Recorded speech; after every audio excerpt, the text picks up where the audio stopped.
Ward member ആയിരുന്ന നിലയിൽ ഈ വാർഡിന് വേണ്ടി എന്തെല്ലാം സമ്മാനിക്കാൻ സാധിച്ചിട്ടുണ്ട്? 2015-20 കാലയളവിലാണ് ക്രിസ്തോലം ഗ്രാമപഞ്ചായത്ത് 2ാം വാർഡിലെ ഇടതുപക്ഷത്തിന്റെ ജനപ്രതിനിധിയായി മത്സരിക്കാനും ജനപ്രതിനിധിയായി പ്രവർത്തിക്കാനും കഴിഞ്ഞിട്ടുള്ളത്.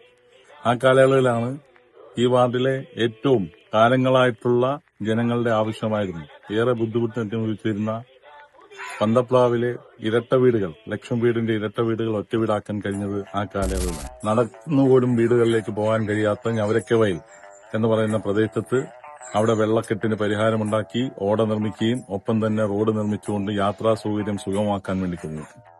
മറ്റൊരു പദ്ധതിയായിരുന്നു ഈ വാർഡിലെ തന്നെ ഏറ്റവും മോശമായി കിടന്ന അംഗൻവാടിയുടെ അവസ്ഥ എന്ന് പറയുന്നത്. അംഗൻവാടി എന്ന് പറയുന്നത് ആ അംഗൻവാടിയിലോട്ട് കുഞ്ഞുങ്ങളെയും കൊണ്ട് കടന്നുപോലും ചെയ്യാൻ കഴിയാത്ത രൂപത്തിലേക്ക് രക്ഷകർത്താക്കൾക്ക് വരെ ഏറെ ബുദ്ധിമുട്ട് അനുഭവിക്കുന്ന സാഹചര്യമായിരുന്നു. അവിടെ കരണ്ടില്ലായിരുന്നു, കടന്നു പോകാൻ വഴികളില്ലായിരുന്നു.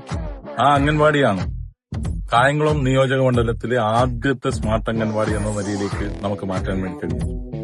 പിന്നെ തുടർന്ന് ഈ നാട്ടിലെ എല്ലാ റോഡുകളും എടുത്തു പറയാൻ വേണ്ടിയിട്ട് MLA അനുവദിച്ചതാണ് തണ്ടാണിമൂട് കളത്തട്ട് റോഡിന്റെ ഫണ്ട്.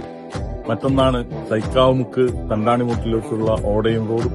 മറ്റൊന്നാണ് നമ്മുടെ ട്രാൻസ്ഫോമർ മുക്ക് മീനശ്ശേരി റോഡ്.